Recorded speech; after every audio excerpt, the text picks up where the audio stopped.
Welcome, all you sinners and sodomites, to episode 55 of Bible Stories for Atheists. I am Josh. I'm Linz. And we are your guides to the spiritually sparse stories, literally littering the Bible.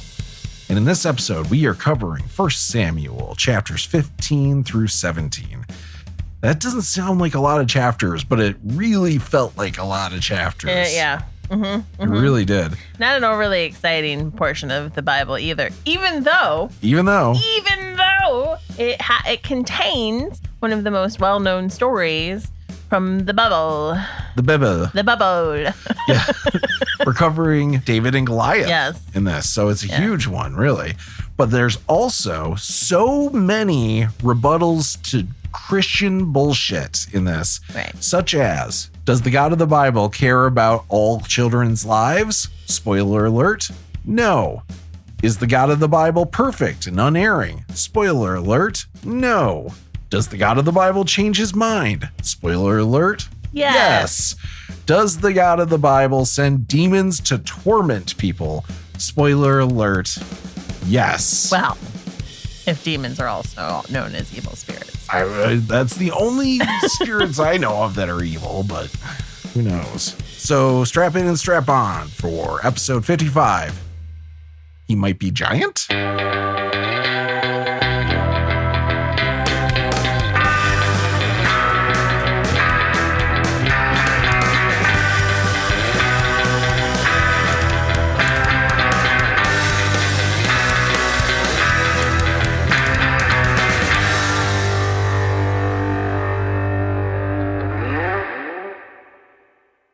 Entire idea of canned water, I think, is humorous. Why?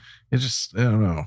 It's better than bottled water. Sure, no, I totally agree. I know that they're going to recycle this shit. Yeah. I don't know if they're going to recycle a plastic bottle. Right. No, I get that. To me, it makes more sense. Yeah. Plus, if you're going to do carbonated and flavored.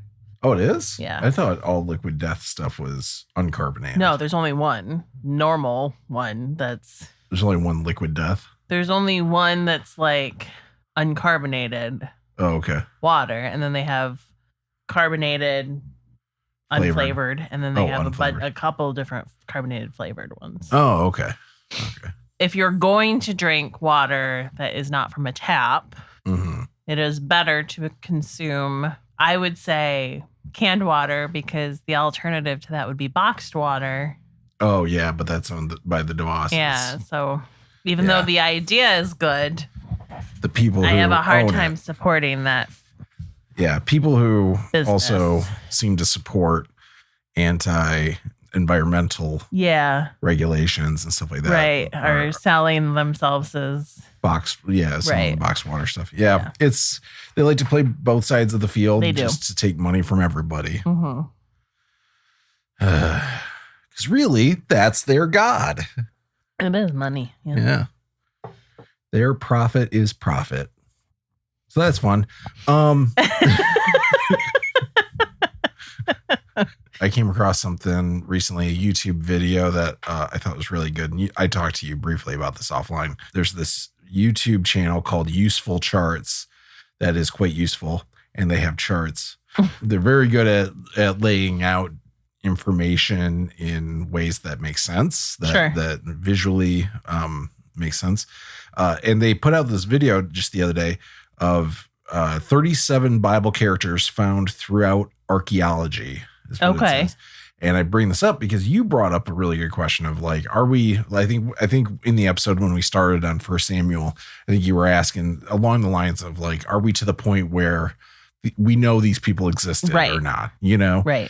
And I wasn't entirely sure. I knew like this is when we're kind of getting into that era, but I didn't know for sure. Like, do we know these people exist and stuff? They did a really good job of laying out which people we know from the Old Testament actually existed from archaeological evidence. And the first one we get is a king of the northern kingdom of Israel named Omri. They show up in the Mesha stele, which is a giant rock with writing on it that the king of Moab had made, Okay. right, to talk about a story. That's what a stele is. That was about 840 BCE. Around the same time, there was also somebody named Ahaziah. It's Ahaizah.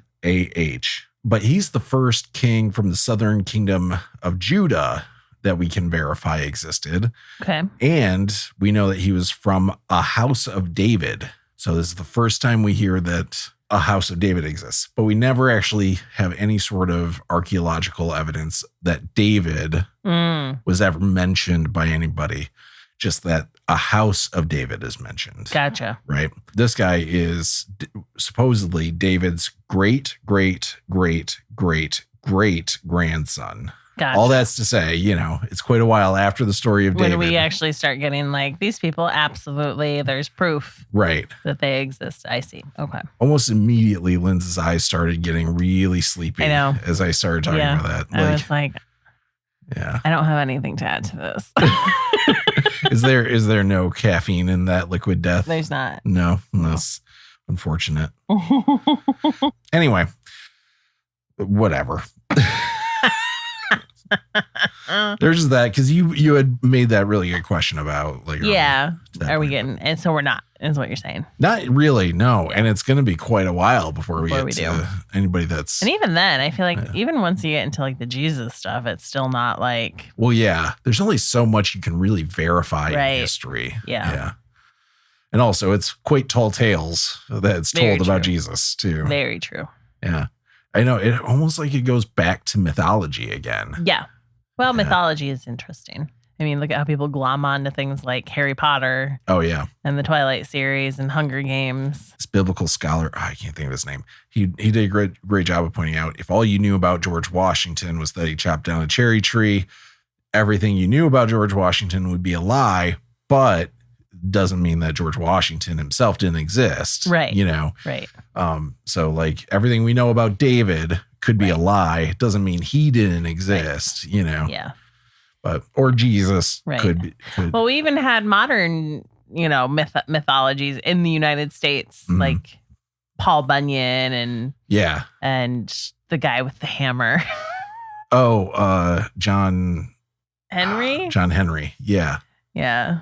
Gonna say John Coffey, but that was the guy from Green Mile. And like Davy Crockett, right? Like and Johnny Appleseed. Appleseed wasn't his fucking name. His name was not Johnny Appleseed. No, that would be weird. Right. Yeah. But there was a guy that went across America planting apples. Yeah. For apple cider. Yeah, for booze. For booze. Yeah.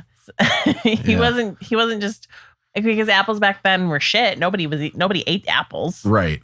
They were disgusting. Right. But you could ferment them. Yes. Not the American hero we all thought he was. Spreading alcoholism across the country. I never really understood why he was like, was it for an export? I don't know. I don't know why. Yeah. I can't remember like why it was like a story we taught children other than like the reason why we have so many apples now in the United States is because of Johnny Appleseed. And we love apples here. Is saying American is apple pie, right? Yeah. Except that the apples we have now are absolutely fucking nothing like the apples that he actually planted. Right. Because we've bred them to be different. Yeah. Yeah. You can take this. We're getting off track here, but you can take if you buy an apple, like a delicious, yummy, like envy apple, and you plant that seed. That's not the apple you're gonna get. No. You have to graft fucking shit together to get of that sort of apple. You can't just do that and then plant the seeds from those apples and expect more apples like that. Huh. It's weird. It's like we're playing God. I mean, if God wanted apples to be delicious, he would have made them that way. Right. But he didn't. He didn't. He made it so that they were only good for making booze. Yeah, and for feed. I think we're starting to learn that God is an alcoholic. So much seems to come back to drinking with God. Yeah. So previously on BSFA, Saul had a bunch of victories over the Philistines. He almost killed his son, Jonathan, because Jonathan had the audacity to eat some honey when he wasn't supposed to. Yep. His grown son, Jonathan. Yes, who was was very like a little hungry kid. after winning battles. Yeah. Yeah. And then Saul was made king, or the kingship was renewed or something, but he's officially king for sure. Mm-hmm. So officially. Yeah. Pro-life. So we're going to be starting off with something that's going to piss you off. Oh, no. I know, but it's going somewhere. Okay. So I looked up an anti-choice article because of what we're about to cover. I looked up an anti-choice article on why abortion is unchristian. Okay. This came from BibleStudyTools.com, a site that I use pretty often when researching episodes. And it was written literally days after Roe was overturned. And I'm not going to read the article, but I'm just going to hit some like high points, like high level bullet points of their stuff. First of all, apparently God is the giver of life. And they cite an example of how Job lost everything precious in his life, yet he knew that all things, including his existence, came from God. Of course, in this article, they ignore that God killed Job's kids. All of them. All of his kids. And then it never brings them back, just replaces them with new ones. Right. And the next high level point is the unborn are fully human. And they say that in God's eyes, an unborn child is entirely a human being. And they quote Jeremiah chapter 1, verse 5. Before I formed you in the womb, I knew you before you were born. I set you apart. I appointed you as a prophet to the nations. And they say that to end life through abortion divides life into the unborn and born. And we learn through scripture that this opposes God's view of both being equally human, the born and the unborn. But wait, okay. I don't know when you want me to interrupt you. You can totally interrupt whenever you want because you have that choice. So they're saying that's from what part of the Bible? That was Jeremiah 1:5. Is it's an Old Testament. Okay. It's one of the prophets. Don't Jewish people believe that life is like starts at birth? It's not. I don't even think it's at birth. I think it's like when the baby after birth. Or no, something like that. I think it's technically when the baby takes its first breath. I believe, if I remember correctly. Because like you might be thinking of the bris, which happens a week after a boy is born. But yeah. Anyway, point being, it's the same fucking book. Yeah. So how is it that Christians have decided that it's that, but Jewish people who've been arguably using the book much longer? Well, yeah, they were using it before Christians were a thing. Yeah. They originated the language. Yeah. How is it that they two different conclusions? I mean, you could say that about a lot of things in the Bible. But they're so opposite. Yeah. Yeah. Yeah, I know. It would be nice if Christians had the humility of recognizing that when it comes to the Old Testament, maybe Jewish people should like be the ones to decide. Yeah. You know, and the next high level point, all life but wouldn't that mean we're all prophets then? Isn't that what that...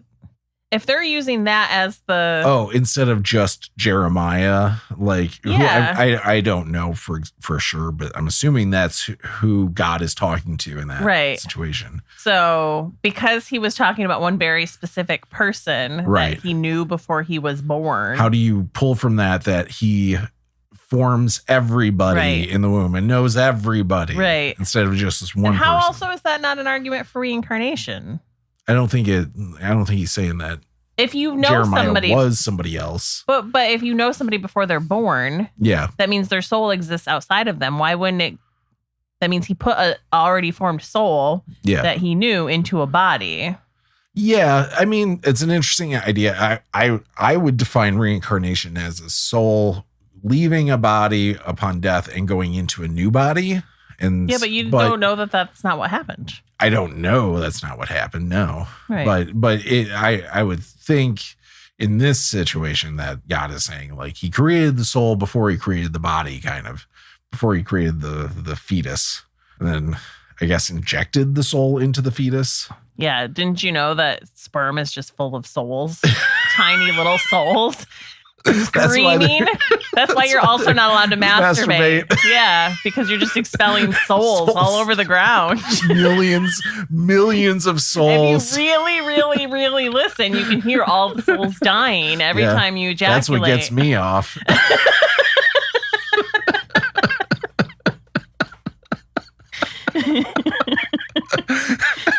But you're only allowed to do it for procreation. And even then, you're killing millions of souls. I know. Only one gets through, unless maybe you have twins or something. Right. But then still. Yeah, just millions of souls just going back to the starting point, I guess. Yeah. No, I'm just picturing like a Pixar cartoon that's like following a soul from like ball to ball to ball. So wait, in heaven, if you have the body you had on Earth, every time you jerk off, is there just more sperm showing up in heaven? Is heaven just full of sperm? It just keeps piling up of all these souls, and that's their entire existence, even in heaven, is just being sperm. No, I imagine like they're just souls are weird in heaven, so it looks different. It's not just piles of ooze everywhere. Maybe we all become sperm in heaven. Yeah, yeah, that's how. Maybe that's how we fly around and everything. Right. It's just with a little spinning tail. Yeah, makes sense. Yeah, maybe that is the image of God that we have been created in, you know? Maybe God looks like a sperm. Yeah, you don't know. Yeah. You don't know. I think that's just as valid as this lady who wrote this. Her idea of God. Anyway, next bullet point is all life is precious. On the sixth day, except for the one God's side isn't. Yeah. On the sixth day of creation, God's last act was to create humankind. He made man in his image and not to resemble any creature created before him, which this lady really needs to like watch a documentary on chimpanzees because they are fucking humanoid. Yeah. Like it is weird how similar Josh, those were created at the same time as humans were. Apes? Chimpanzees? Yeah. Were they? If you believe in this shit, yes. Well, no, because humans were created last. Yeah, but like we're talking like days, though. Yeah. God time days. Right. Continuing on, as all people are God's creation and a representation of him, all humanity is valuable to the Creator. No, it's not. I know. To end the life of the unborn signifies that life is not precious and important, and to do so is in direct opposition to God's value of his creation. He does not. All humanity is precious to God. Is it? Yeah. Except all those people that he killed over and over and over and over again. Right. All children are planned by God. Are they? Abraham and Sarah were beyond childbearing age. But 3 visiting men said otherwise and heralded the birth of Isaac. And we've talked about this before, but in the original story, there's evidence in the Bible. The original story of Abraham sacrificing Isaac, he actually does it. Right. He actually sacrificed Isaac, and the whole bit about the angel showing up and pointing to this ram that's in a bush that was clearly added later. Mm-hmm. And then the final point that this article is making is there are consequences for abortion and ending the life of an unborn child. The penalty for going against God's will or sinning is death. As scripture proves, God values all life. And to go against his will results in consequences. Wow. Yeah. That's some double speak if I ever heard any. Like that, it is completely, it's 2 conflicting thoughts in your head at the same time, because it's the penalty of going against God's will or sinning is death. By whom? By whom? Death by whom? Yeah. Is this lady saying that if she thinks that you went against God, that she gets to kill you? Oh. Or is she saying that God will kill you? I would say she would say that God kills you in that, like, well, then it's none of her fucking hell. Business. Right. Yeah. I think this is the thing. You're right. I am getting angry. I know. This is the thing about these fucking anti-choice people is like, they're like, God says this. Yeah. But like, then shut the fuck up and leave me alone. Yeah. I've heard what you had to say. I understand what you're saying. If I believe in God, I understand the consequences of my actions. Right. Now, none of this has to do with you at all. 0%. 0% of this has to do with any part of your life whatsoever. So shut the fuck up and leave me alone. Yeah. Even if you 100% believe this, at the end of the day, it's none of your fucking business. Yeah. Also, it's okay. Also about this though is like really think about the fact that the penalty for sinning is death, and then in the next sentence, God values all life. Yeah. It's like, who invented what is and is not a sin? Well, and the penalty for just sin is death. Yeah. All sin. All sin. Don't go speeding. Yeah. That's breaking the law. Breaking the law is a sin. Well, shit. Yeah. I might as well have had 100 abortions at this point with the amount that I speed. Yeah, I know. It's like, you might as well just do whatever then. Literally, it says in the Bible that people are born with sin, that people are, and I'm assuming that unborn people also have sin.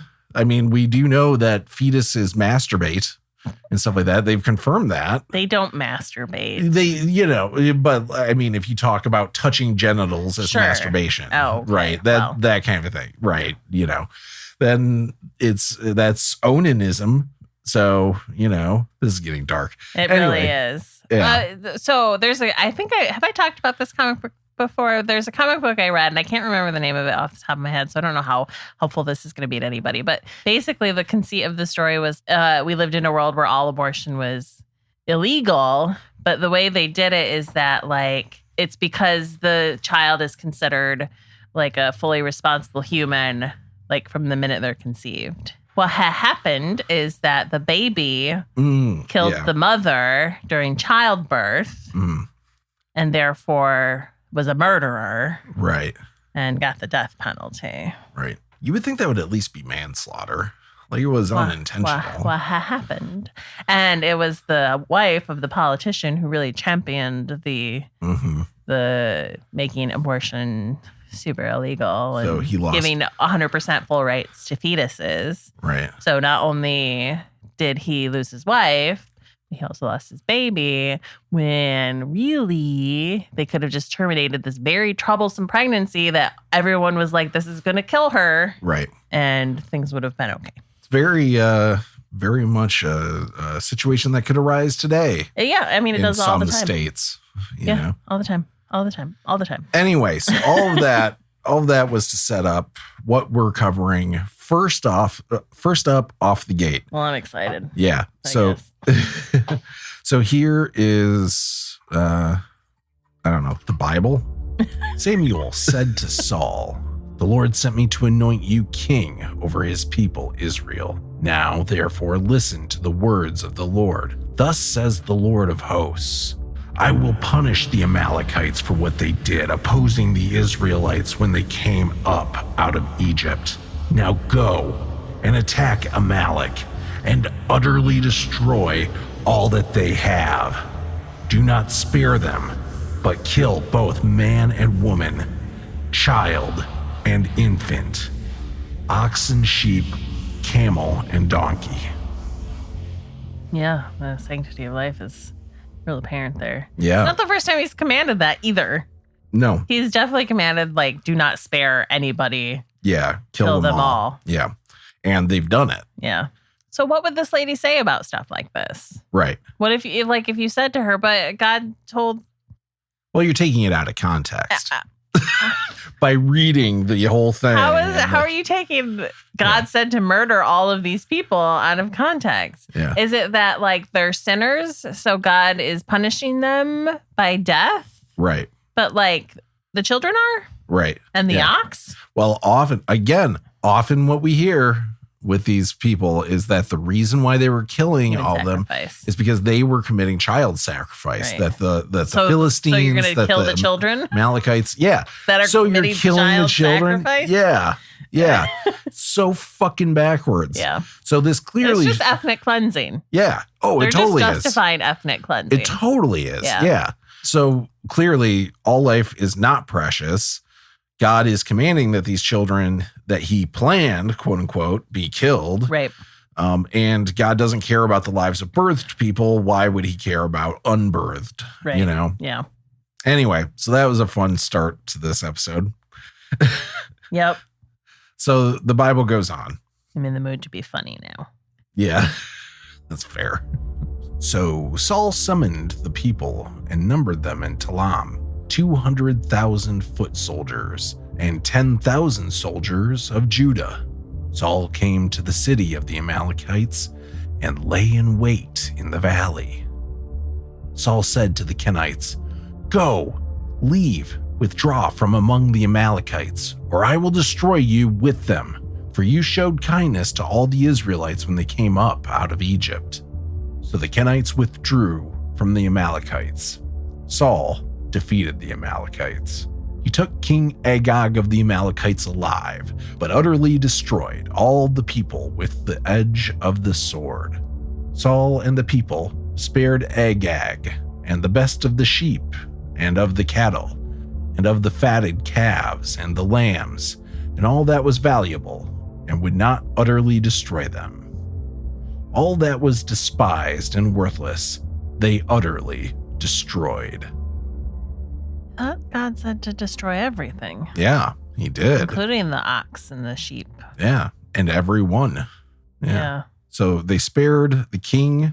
And the good shit. And the good shit, but not the kids. Right. Well, is it going to turn into a Jericho thing where, like, you know, the one guy was like, I'm going to snatch a little gold for myself.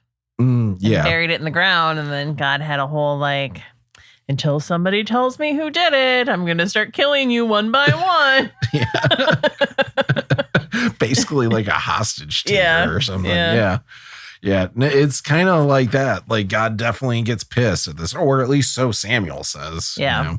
Not going to go well for Saul. This is kind of the beginning of Saul's fall. Saul's fall. Yeah.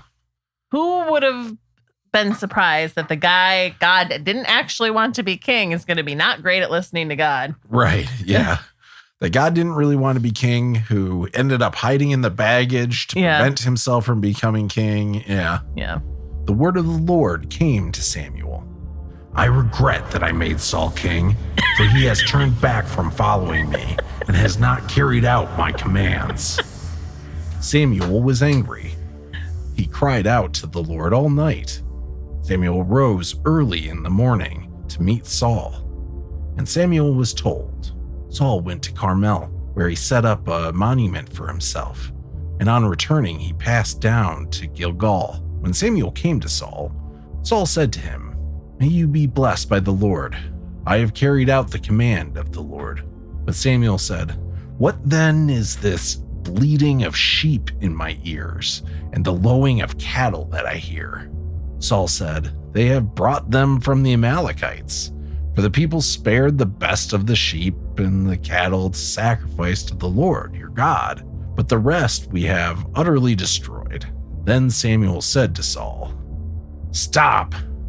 I will tell you what the Lord has said to me last night." He replied, "Speak." Samuel said, "Though you are little in your own eyes, are you not the head of the tribes of Israel? The Lord anointed you king over Israel, and the Lord sent you on a mission and said, 'Go, utterly destroy the sinners, the Amalekites, and fight against them until they are consumed.' Why then did you not obey the voice of the Lord?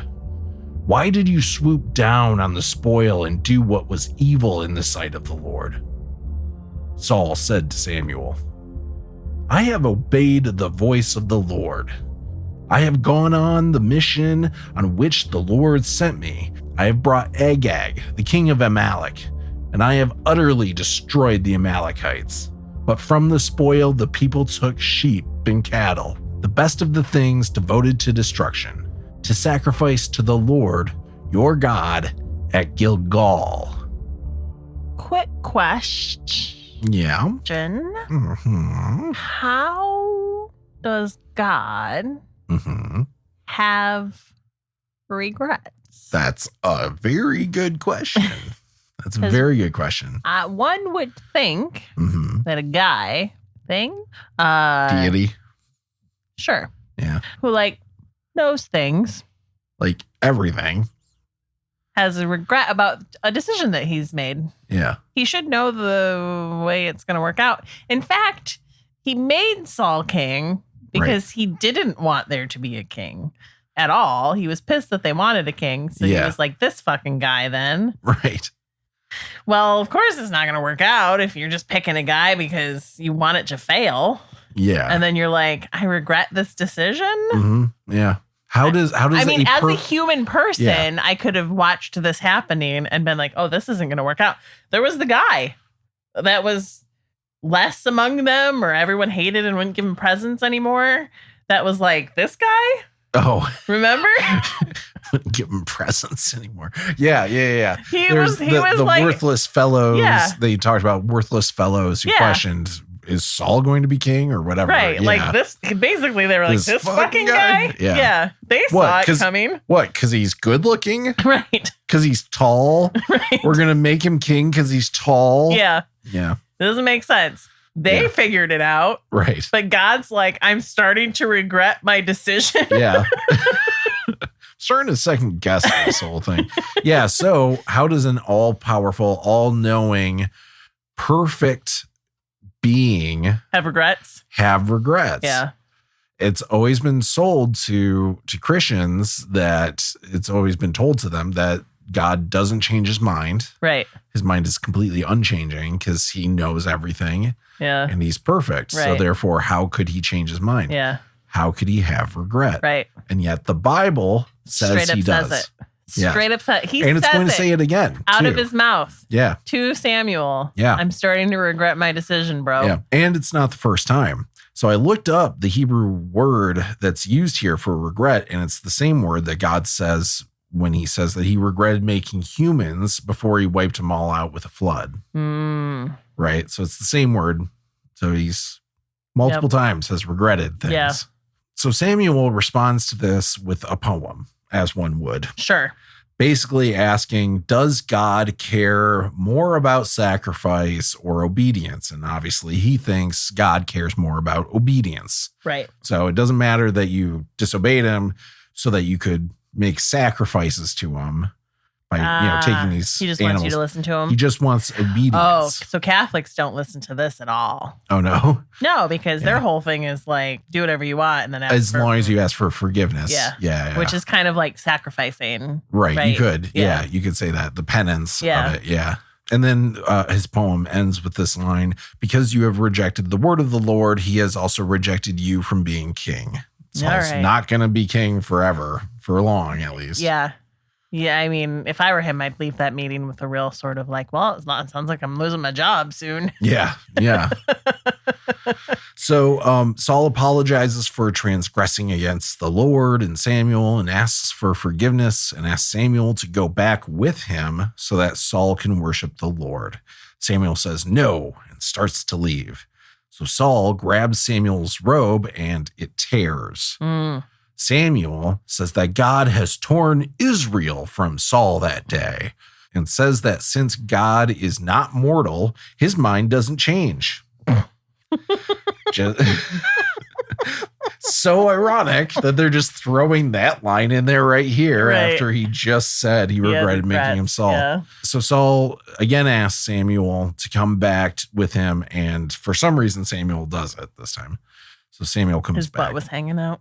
His butt was hanging out? Yeah. He had to go hide his shame. Oh, yeah. After he tore his robes. Right. Yeah. Like, fine, I'll go with you. You walk behind me. I don't want anybody to see my weird butt. Then Samuel said, bring Agag, king of the Amalekites, here to me. And Agag came to him haltingly. Agag said, surely death is bitter. Samuel said, as your sword has made women childless, so your mother shall be childless among women. And Samuel hewed Agag in pieces before the Lord in Gilgal. Then Samuel went to Ramah, and Saul went up to his house in Gibeah of Saul. Samuel did not see Saul again until the day of his death. But Samuel grieved over Saul, and the Lord was sorry. he made Saul king over Israel. Yet again, it's saying that the Lord is sorry. Yeah. Oops, sorry, guys. But so Saul died, but we don't get that story. No, we will. Oh, okay. He's not dead yet. Okay. Yeah, they're basically just saying they don't see each other again. Yeah, okay. Exactly. I was like, they really just. Yeah. That story. Yeah. No. We definitely get more so we're not going to see Samuel for a while again. Then is what you're saying. We do, but it's not them together. Okay. So. Like this is where their paths branch. And we get separate, not storylines, but I guess storylines. Kind of. We get a new character who will go between the two of them. Which one's the subplot and which one's the main plot? I don't know. They both feel like subplots to me. They? These are both B plots. Yeah, neither of them can hold their own movie. Right. Yeah. God is the A plot. I see. Well done. Yes. See, I know how to be a Christian. Just have to say shit like that. The secret chord that pleased the Lord. The Lord said to Samuel, "How long will you grieve over Saul? I have rejected him from being king over Israel. Fill your horn with oil and set out. I will send you to Jesse the Bethlehemite, for I have provided for myself a king among his sons." Samuel said, "How can I go? If Saul hears of it, he will kill me." And the Lord said, "Take a heifer with you and say, 'I have come to sacrifice to the Lord.' Invite Jesse to the sacrifice, and I will show you what you shall do. And you shall anoint for me the one whom I name to you." Samuel did what the Lord commanded and came to Bethlehem. The elders of the city came to meet him trembling and said, "Do you come peaceably?" He said, "Peaceably. I have come to sacrifice to the Lord. Sanctify yourselves and come with me to the sacrifice." And he sanctified Jesse and his sons and invited them to the sacrifice. When he came, he looked on Eliab and thought, "Surely his anointed is now before the Lord." But the Lord said to Samuel, "Do not look on his appearance or on the height of his stature, because I have rejected him. For the Lord does not see as mortals see. They look on the outward appearance, but the Lord looks on the heart." Then Jesse called Abinadab and made him pass before Samuel. He said, "Neither has the Lord chosen this one." Then Jesse made Shammah pass by, and he said, "Neither has the Lord chosen this one." Jesse made 7 of his sons pass before Samuel, and Samuel said to Jesse, "The Lord has not chosen any of these." Samuel said to Jesse, "Are all your sons here?" And he said, "There remains yet the youngest, but he is keeping the sheep." And Samuel said to Jesse, "Send and bring him, for we will not sit down until he comes here." He sent and brought him in. Now he was ruddy and had beautiful eyes and was handsome. The Lord said, "Rise and anoint him, for this is the one." Then Samuel took the horn of oil and anointed him in the presence of his brothers, and the Spirit of the Lord came mightily upon David from that day forward. Samuel then set out and went to Ramah. So now we got David. Now we got David. There's a lot going on in that story. I really thought it was interesting how like he goes there and the elders of the city meet him trembling. Yeah. Goes to show you that Samuel is known. Right. Like, I feel like that's what they're kind of saying is that, I mean, he's supposed to be the high priest of the land. So. Right. I thought it was interesting when God was like, "I've made myself a king amongst his children." It really just sounds like God's being like, "I fucked his wife and one of these kids is mine." Yeah. Go figure out which one. No, not that one. He's too tall. Mortals look at how tall a person is. I don't. Yeah. Yeah. I tried that with Saul and it didn't work out. He was tall and attractive. But then so I was thinking it was going to be like a Quasimodo situation after he said David's that. really ugly. Yeah. Yes, that's exactly what I thought was going to happen. But it turns out he's just short and beautiful. Yeah. And ruddy. Yeah, whatever that fucking means. So I think looked it up. Like red, isn't it? Like actually it is. Yeah. It's having a healthy reddish color. Yeah. Several translations said something along these lines. Now he had red hair and beautiful eyes and pleasing looks. Ah. So maybe it was red hair too, which seems to be a thing. Right. Like considering Esau was red. Was red and demon-like. Yeah. Hairy man. Right. David is anointed, but that doesn't mean he's king. Right. He's just been earmarked. Right. Basically. It's like what they do with the Dalai Lama, right? That's interesting. Yeah. I mean, they kind of earmark those kids pretty young. Yeah. Yeah. Yeah. The little object test that they do. Right. Now the Spirit of the Lord departed from Saul, and an evil spirit from the Lord tormented him. And Saul's servants said to him, "See now, an evil spirit from God is tormenting you. Let our Lord now command the servants who attend you to look for someone who is skillful in playing the lyre. And when the evil spirit from God is upon you, he will play it, and you will feel better." So Saul said to his servants, "Provide me someone who can play well, and bring him to me." One of the young men answered, "I have seen a son of Jesse, the Bethlehemite, who is skillful in playing, a man of valor, a warrior, prudent in speech, and a man of good presence, and the Lord is with him." So Saul sent messengers to Jesse and said, "Send me your son David, who is with the sheep." Jesse took a donkey loaded with bread, a skin of wine, and a kid, and sent them by his son David to Saul. And David came to Saul and entered his service. Saul loved him greatly, and he became his armor bearer. Saul sent to Jesse, saying, "Let David remain in my service, for he has found favor in my sight." And whenever the evil spirit from God came upon Saul, David took the lyre and played it with his hand, and Saul would be relieved and feel better, and the evil spirit would depart from him. Oh. So there's something that kind of stands out in that. The evil spirit from God. It's very specific. Yeah. Evil spirit. God's just controlling evil spirits. Yeah. It really changes how you think about the Bible if you think about evil spirits being from God to torment people. Because it sounds like one of those things, like those medicine men, right?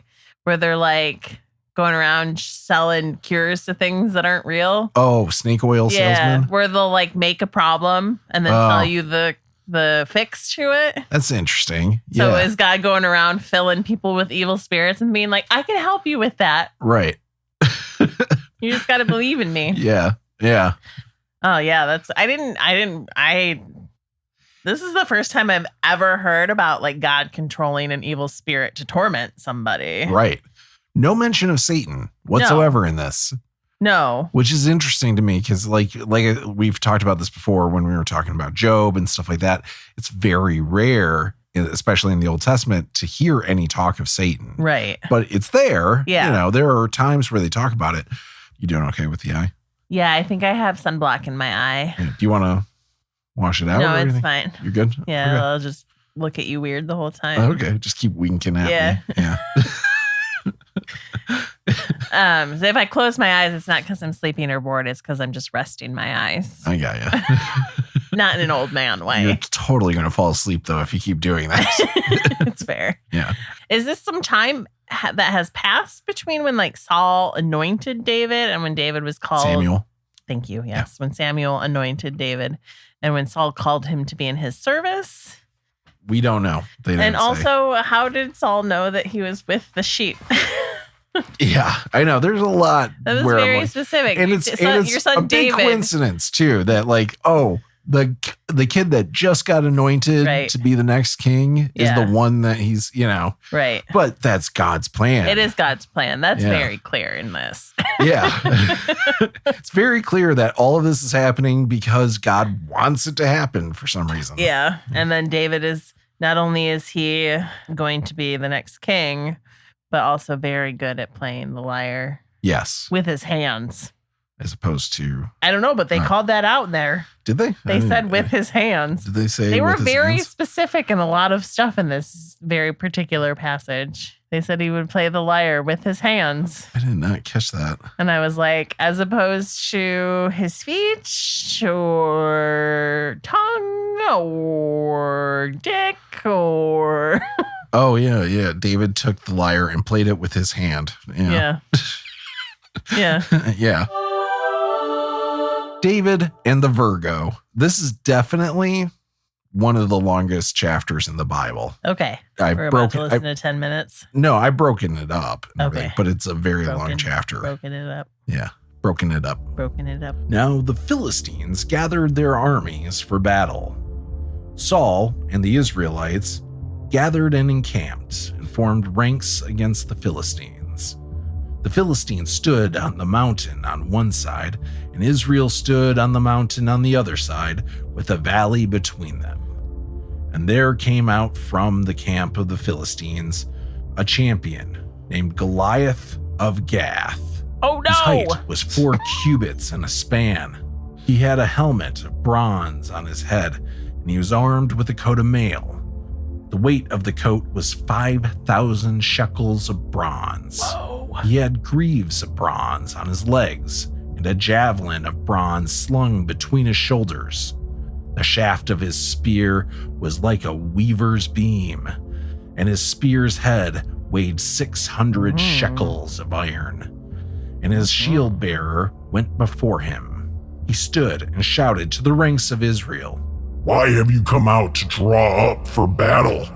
Am I not a Philistine? And are you not servants of Saul?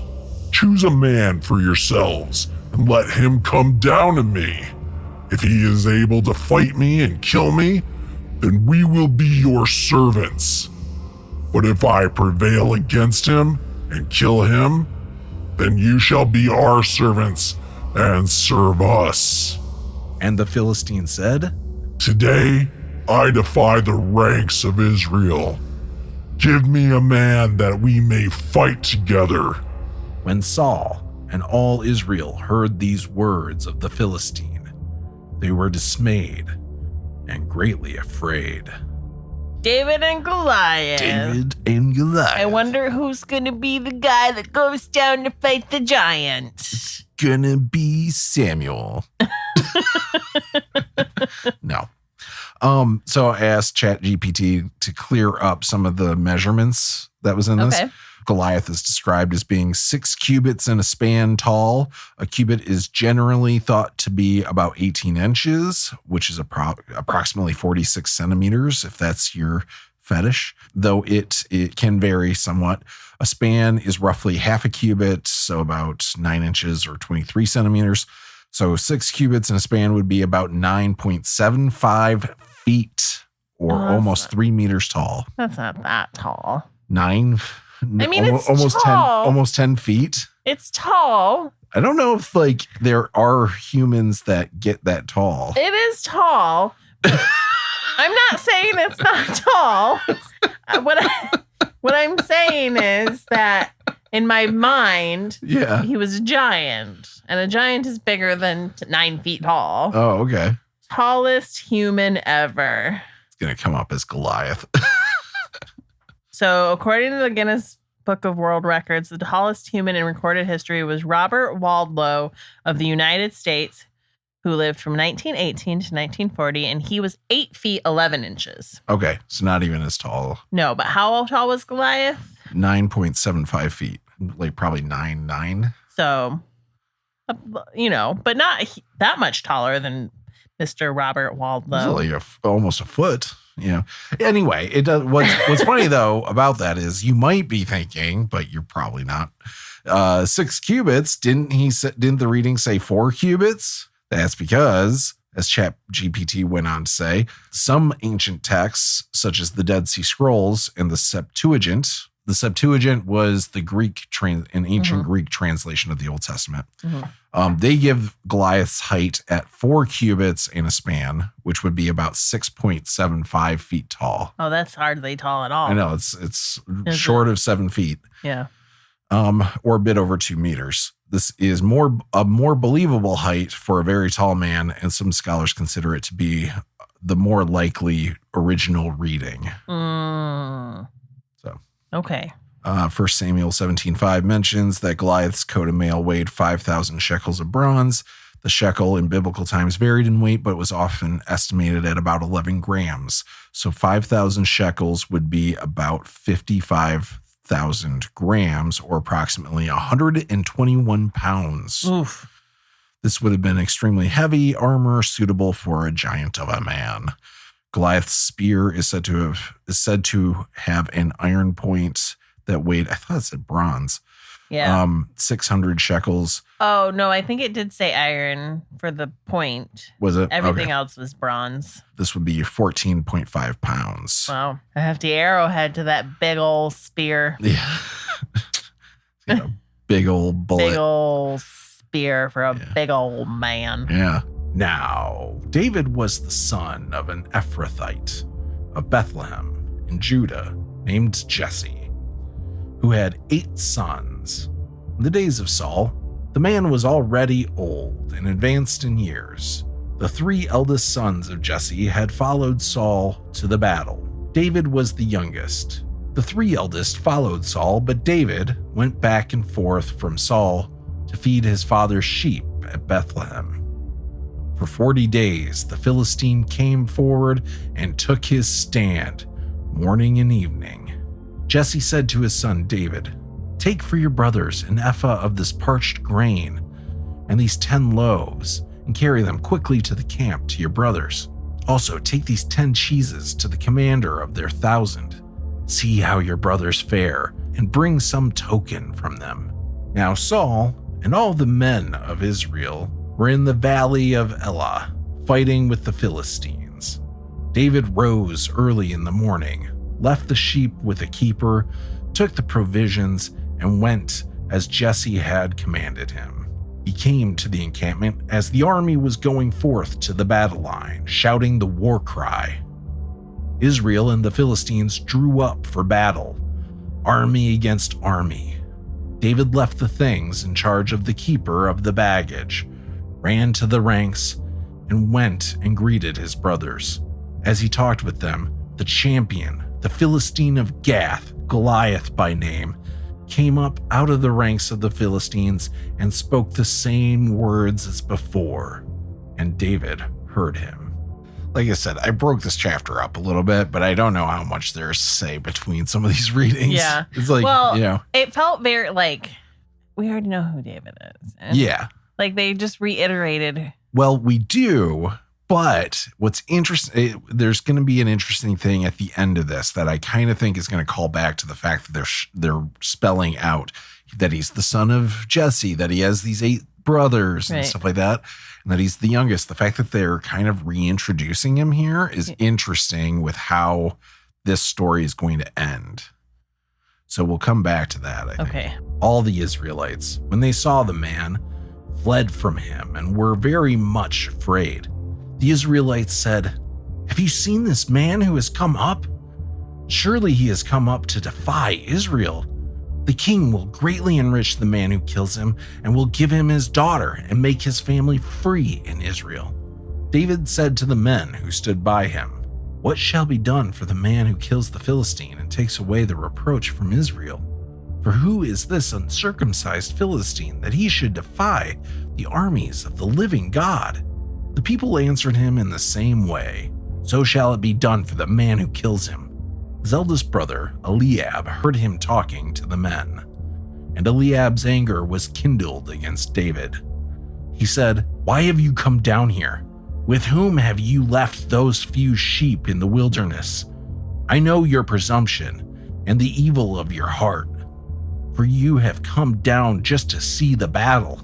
David said, "What have I done now? It was only a question." He turned away from him toward another and spoke in the same way, and the people answered him again as before. When the words that David spoke were heard, they repeated them before Saul, and he sent for him. David said to Saul, "Let no one's heart fail because of him. Your servant will go and fight with this Philistine." Saul said to David, "You are not able to go against this Philistine to fight with him, for you are just a boy, and he has been a warrior from his youth." But David said to Saul, "Your servant used to keep sheep for his father, and whenever a lion or a bear came and took a lamb from the flock, I went after it and struck it down, rescuing the lamb from its mouth. And if it turned against me, I would catch it by the jaw, strike it down, and kill it. Your servant has killed both lions and bears, Oh my. and this uncircumcised Philistine shall be like one of them, since he has defied the armies of the living God." David said, "The Lord, who saved me from the paw of the lion and from the paw of the bear, will save me from the hand of this Philistine." So Saul said to David, "Go, and may the Lord be with you." So David has experience with fighting because he's fought off lions and bears. He's going to go fight a giant man Right. who is armored Who is armored. Yes. with a giant spear. And that's Yes. the same as fighting off lions. Yeah. Well, the lions were armored with spears too back then. People forget this about. That's one of the things that people take out of context. You know? And then I thought it was interesting that the brother gets jealous of him. That it like is in theory, at least, the brother knows that he got anointed to be king and all that stuff. Yeah. And he can tell that, oh, you want to make this about you. Right. Basically. Yeah. Even though his dad is the one that sent him there. Yeah. Yeah. Go bring this to your brothers and this to the cheese with you. The cheese. Yeah. To the commander. Yeah. To their commander. And that's how you get special treatment for your kids, I guess. Yeah. To give the commander cheese. I mean, that's it would true. work for me. Yeah. Be like, you don't have to do shit. Your dad keeps bringing cheese. There used to be one of my employees at the video store who would constantly be late, but he'd always show up with the Toblerone. Ah, there you go. And therefore got to keep his job. Bribery works. Yeah. Yeah. Chocolatey bribery. Saul clothed David with his armor, and he put a bronze helmet on his head and clothed him with a coat of mail. David strapped Saul's sword over the armor, and he tried in vain to walk, for he was not used to them.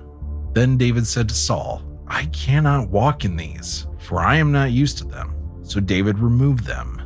Then he took his staff in his hand and chose 5 smooth stones from the wadi and put them in his shepherd's bag in the pouch.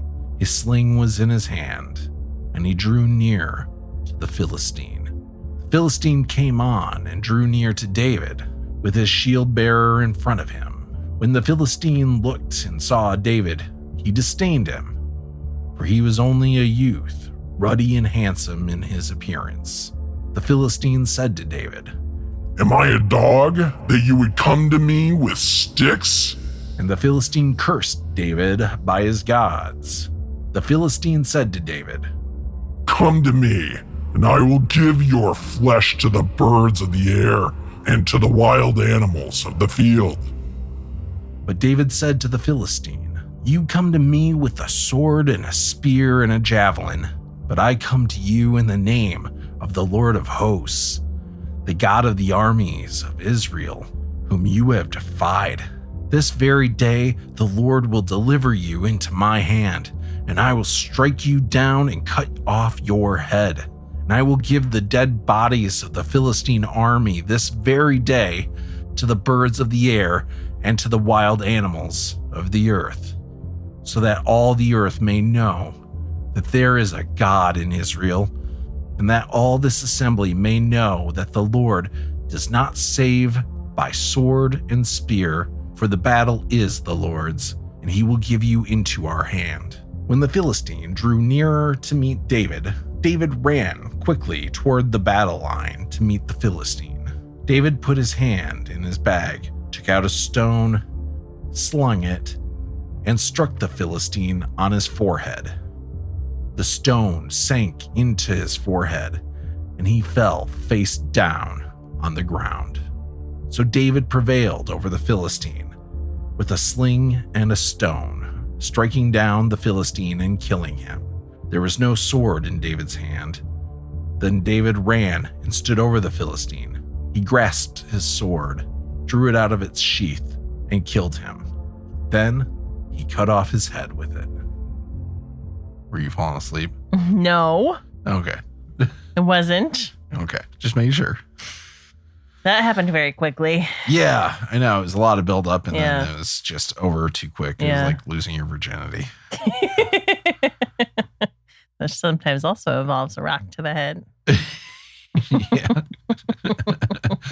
And a sword being in your hand. Yeah. So David killed Goliath, it turns out. Yeah. Yeah.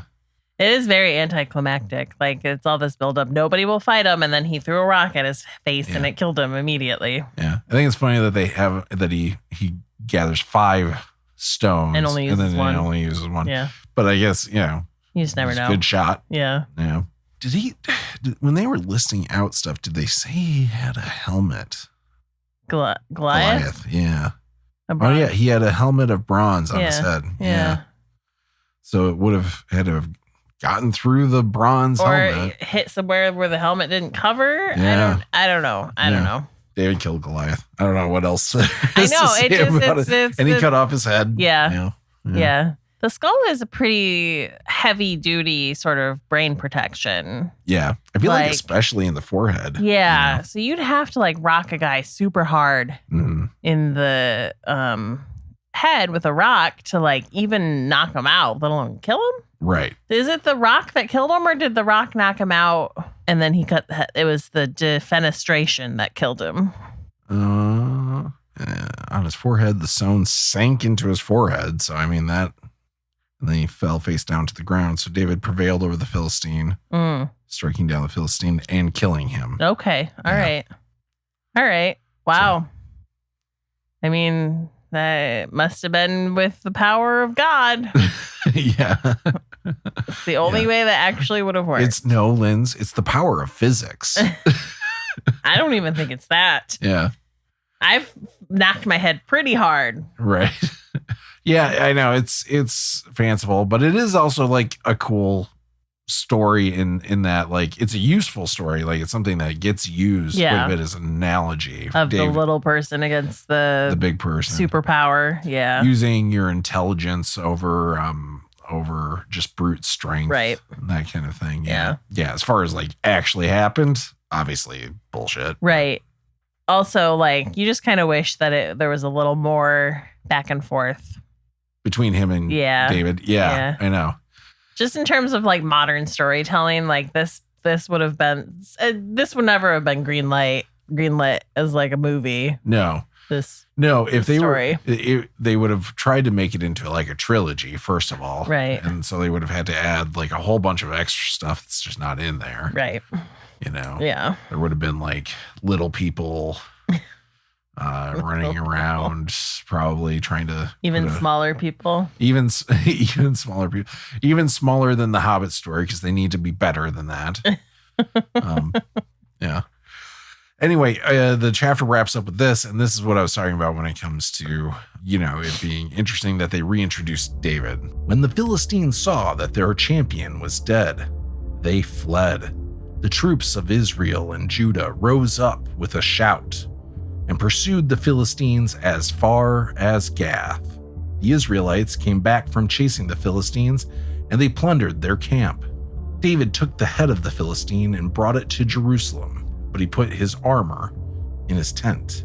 When Saul saw David go out against the Philistine, he said to Abner, the commander of the army, "Abner, whose son is this young man?" Abner said, "As your soul lives, O king, I do not know." The king said, "Inquire whose son the young man is."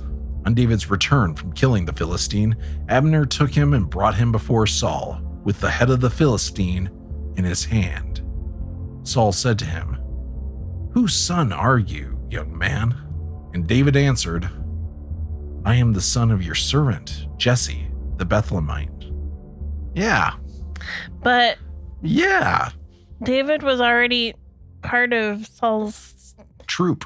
thing, and he had sent for him Specifically. to Jesse. He sent a note to Jesse and said, "Jesse, send me your son that is good, I hear, at playing the lyre, so I With his hand. With his hand, so I am not tormented by this evil spirit." And then he loved David. Yeah. But now he doesn't know who David is. Right. It's weird, isn't it? Something suspicious there. It is. It is. And the fact that they reintroduced David at the beginning of the story. Yeah. Yeah. It's out of order almost. Right. Or like... Or it's a separate story. Separate story. Yeah. Or one of them wasn't David to begin with. And I would imagine it would be into this. David. I would imagine it would be this. I imagine this was probably not originally a story about David. Right. Yeah. Because the rest of the story of David seems to match up with the story that we've heard so far about him playing the lyre for. Right. Like that's the story that continues after Okay. This is just like a little weird blip. Yeah. Yeah. And it's not like they don't mention it. It does come up again that he fought Goliath, but it's a very small mention of it. Interesting. Yeah. Bit shoehorned in there. Like they took a story that was told by word of mouth. I mean, this all kind of was. Yes. But like they took a different story about somebody defeating a giant and just shoehorned it in there to show David's strength of character or cunning but they didn't do a very good job meshing it into the rest of the story. Who is this kid? Oh, that's the one that drove the evil spirit out of you, that calmed the evil, the evil spirit from God. He's the one that played the secret chord that pleased the Lord. Yeah. Remember that guy? You love him. Right. It's on paper. Right. We wrote that down. Yeah. You said to. And now you're like, who's this guy and who's his dad? Saul, I don't know if this is going to work out for you long term. Starting to think that the evil spirit is of forgetfulness. It's an evil spirit of dementia. Dementia. Did you just say dementia? Dementia. That's how they pronounced it back then. Dementia. Dementia. Oh, okay.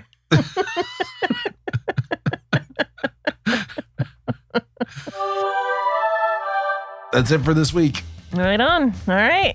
So that's the story of David and Goliath. Yeah. We finally got to it. It's no Samson. It's no story of Samson. Very few stories quite like that.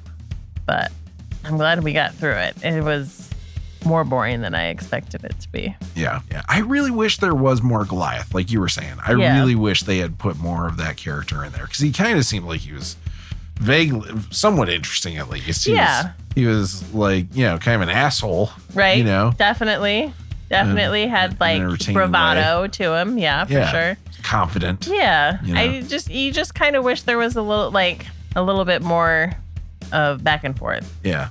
A little bit more of like a Game of Thrones story. Honestly, at this point, like it just kind of seems like luck that David hit him in the right spot on the head to kill him. Right. You know what I mean? Because there was no like one-upsmanship going on or anything like that. Right. There was no battle back and forth whatsoever. Yeah. Yes. Like it was like if Goliath there were a rock never got and a hit shot you in in.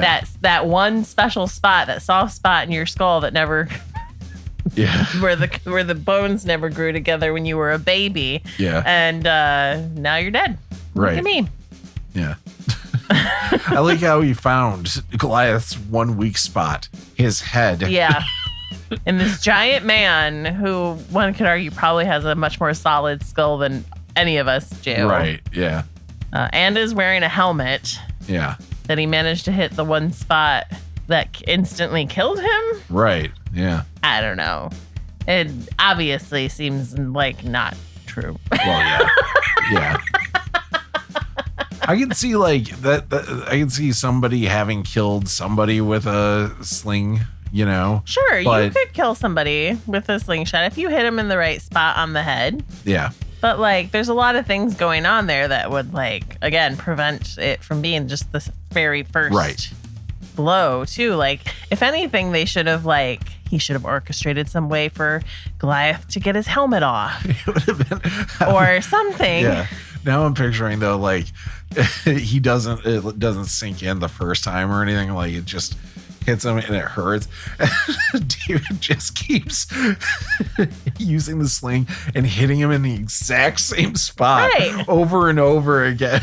And Goliath is just getting more and more pissed. And like, ugh, and then finally falls over dead. You know, like that is more interesting of a story. Decimates his skull in this one spot. That would be super impressive. Right. You know, if he not only... It's way more impressive than very luckily hitting a giant in his forehead. Yeah. And it miraculously killing him upon the first blow. Right. This is one of my major issues with the Bible. I mean, I have a lot. But it's been proven that there are parts in which the story is interesting to read. Yeah. And that there are people who contributed to the Bible that were good at storytelling. Right. Mm-hmm. But it's not most of it. No. And this is a deeply disappointing part of it. Because the story I know in my head that you're taught when you're little is infinitely more interesting. Yeah.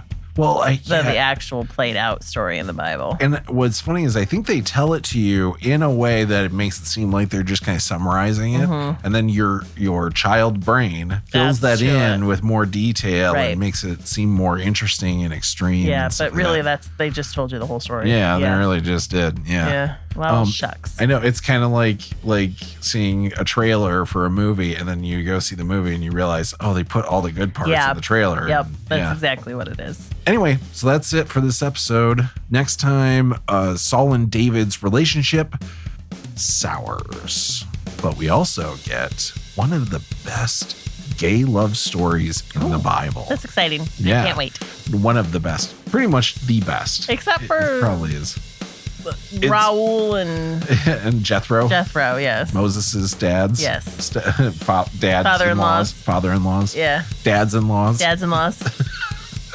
This is like, we definitely get more detail than we did on I'm excited in that. So they all lived miserably ever after.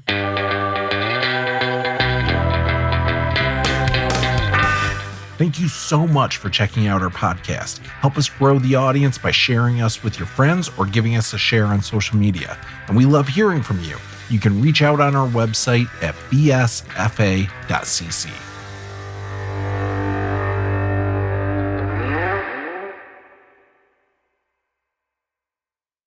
Delicious. Rush chocolate.